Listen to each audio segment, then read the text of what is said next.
Hi guys, welcome back to the video. Today I'm breaking down two insanely good SaaS openers and I'll also show you exactly how they were made step by step. Coming over here in After Effects, let's have a look at the first one. Hiring is tough. We just made it easy. Awesome, right?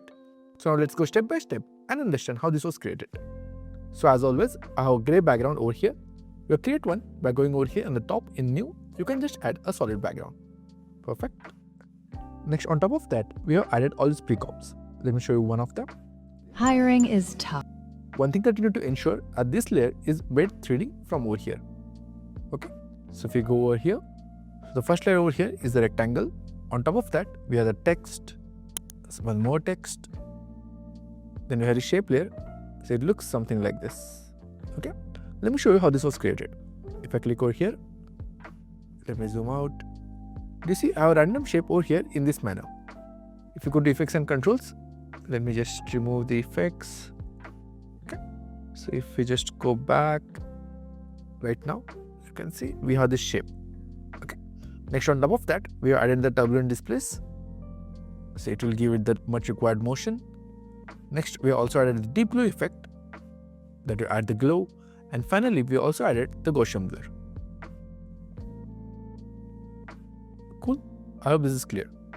And then to ensure that this happens inside the bound of the rectangle, ensure that this is track matte to our shape layer, basically the base layer. And finally over here on the top, we have the face of the lady. Perfect. Once you're happy with this, you can just select all the layers, right click, and you can pre-comp. This is exactly what we have done over here. Let me just turn on all the other layers. See, all the other layers are kind of similar. Once you create all of them, you can just spread them across, turn all these layers 3D, turn on the motion blur as well, and then you have to add a null object. In this case, in order to handle these layers, let me show you, we added the camera as well as this null object. If I press on U, you can see the animation ends over here, and if you go at the beginning, we are just playing around with the Z position. So at the beginning, Z position is around 346. If I just reduce it, see, you can see the entire animation, right? So we are just zoomed in like this so that all the elements are outside. You can keep it around 350. Then going to the graph, keep the graph something like this. That way it speeds up till this point and then you get a smooth curve all the way till the end. Let me play this. Hiring is tough. Next is the text, hiring stuff. Let me show you. This is also quite smooth. Hiring is tough. Hiring is tough. So in order to create an animation like this, you have to add 3 parameters. Let me show you over here in the text. See, Animate up, we have the position, the opacity, and the blur.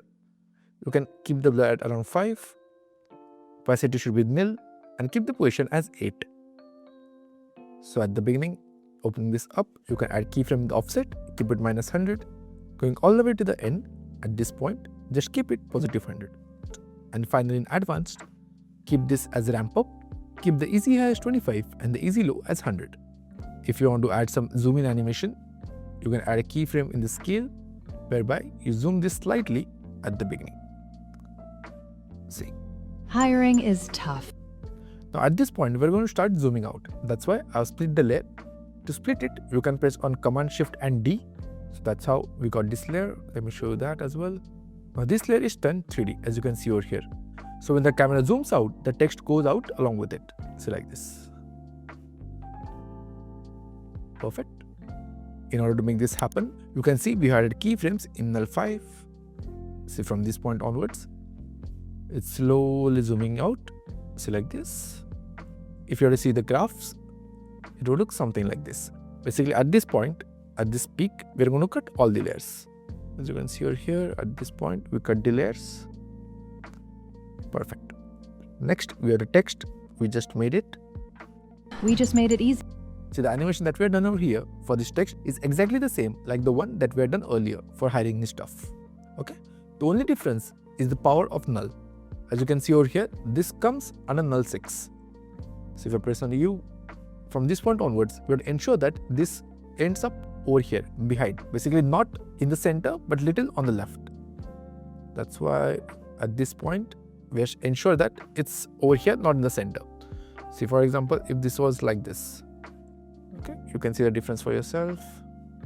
Just made it easy. See, it would look something like this. But in this case, we are going to bring the word easy over here on the right. That's why we have kept this little on the left. Okay, let me show you again. We just made it easy. Perfect. I hope this is clear. Next is the word easy. See, on top of it, we have added firstly the gradient. As you can see over here, we have added the gradient ramp, and we have also added the deep blue effect. As you can see over here, the before and the after. Perfect. We have kept it quite subtle. The exposure is 0.02. Also, we have ensured that at this point, let me just show you the keyframes. See, we have just added keyframes in the scale, whereby it shifts from here to the left in the center. So at this point, the scale is nil, and then over here, it becomes 141. We just made it easy. And finally, one last thing, we have added this shape layer over here. Let me solo this as well. See, this layer is we have added something just by using the pen tool like this. And next on top of it, again, we have added the Gaussian blur, the turbulent displace. And over here in the turbulent displace, we have to firstly ensure that displacement is kept as turbulent. And next in the evolution, we have added the keyframes. So just if I press on U, you can see we have added keyframes in the evolution over here.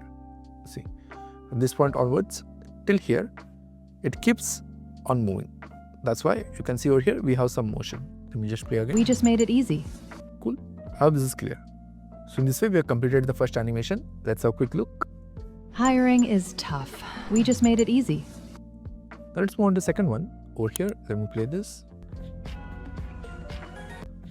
See, it is quite subtle, but this transition, right? It looks super awesome, correct? So let me show you how this was created. Again, for our scene one, we have this background over here.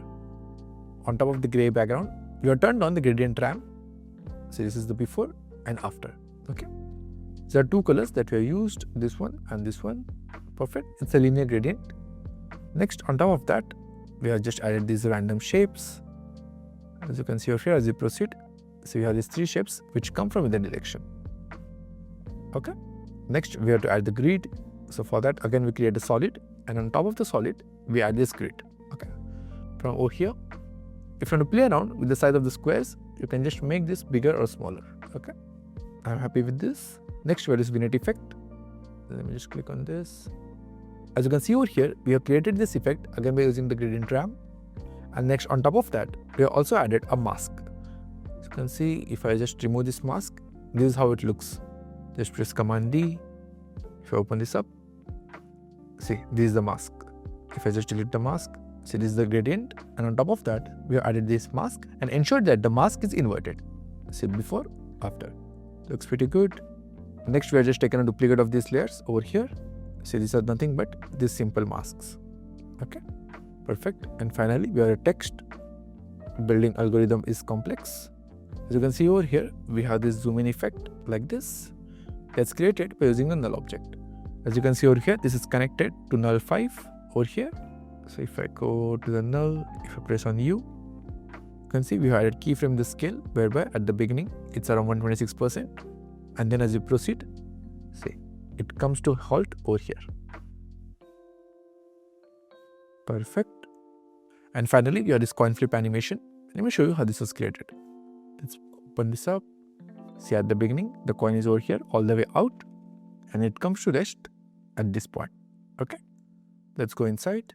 So for those of you who are complete beginners, this might be a little tricky. But don't worry, I will show you exactly how this was made. First of all, let's remove this. So at the beginning, you just have to come over here and select the ellipse tool, create a circle. This is a circle. Let me just hide this for now. So this is a circle. Next, you have to turn this circle 3D from over here. If you go inside, you have these geometry options. If I open it up, you see this extrusion depth. This controls the depth of this coin. See from over here. In case you don't see it, the only reason for that is from over here, you have turned on the classic 3D.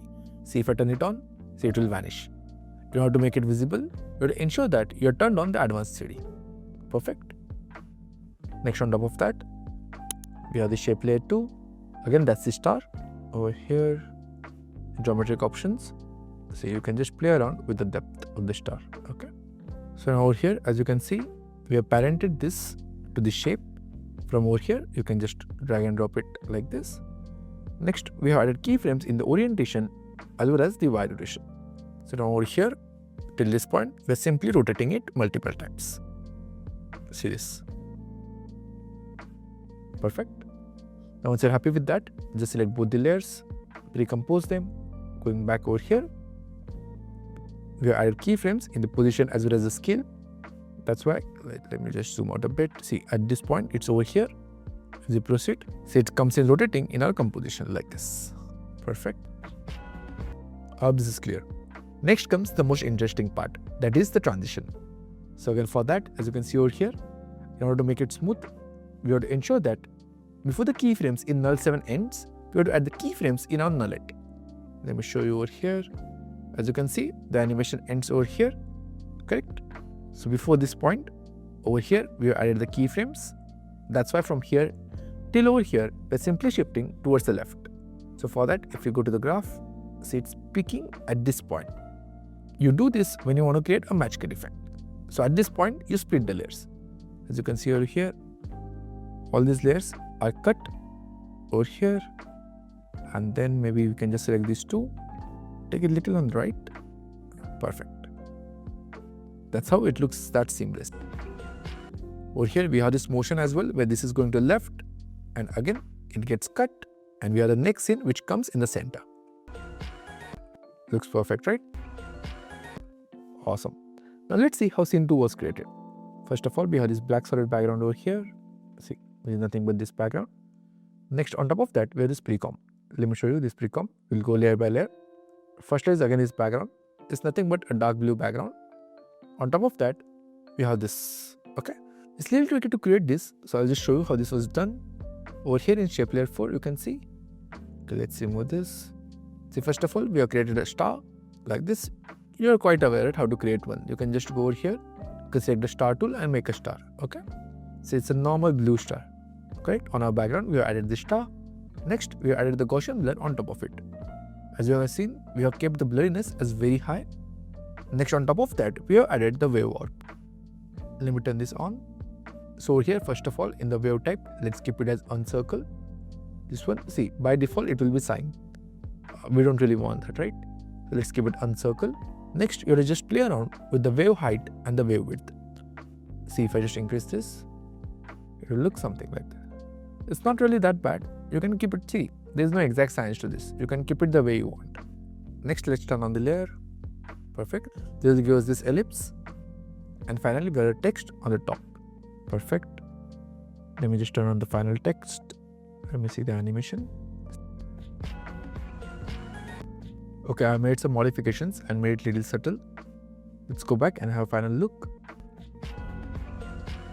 So in this way, guys, I've shown you in detail how these two opener SaaS animations were created.